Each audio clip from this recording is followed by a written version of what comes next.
آئندہ بجٹ میں sales tax اور انکم ٹیکس میں چھوٹ مرحلہ وار ختم کرنے کی تجاویز تیار کر لی گئی ہیں۔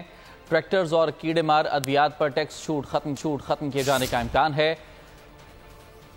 یہ خبر آپ کو دے رہے ہیں، بجٹ میں سیلز ٹیکس انکم ٹیکس میں چھوٹ ختم کرنے کی تجاویز دی گئی ہیں۔ مزید جانتے ہیں بول کے نمائندے عمر حیات خان سے۔ جی عمر، بتائے گا۔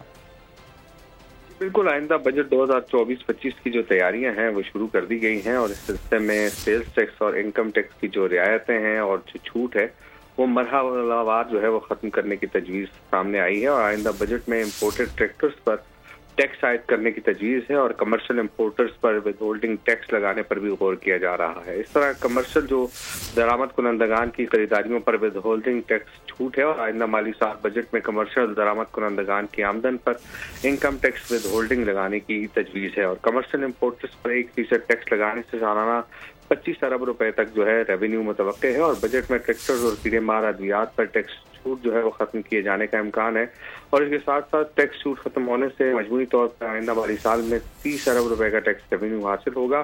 ٹریکٹرز اور کیڑے مار ادویات پر ٹیکس استثناء کے خاتمے سے زرعی لاگت جو ہے وہ مزید بڑھ جائے گی، اور رواں سال ٹریکٹرز اور کیڑے مار ادویات کو سیلز ٹیکس سے بھی چھوٹ حاصل ہے، اور IMF نے پاکستان کو اربوں روپے کی جو ٹیکس چھوٹ ہے وہ بتدریج ختم کرنے کی ہدایت کی ہے۔ جی شکریہ آپ کا تفصیلات کے لیے۔ سبسکرائب کریں اور بیل دبائیں تاکہ کوئی خبر رہ نہ جائے۔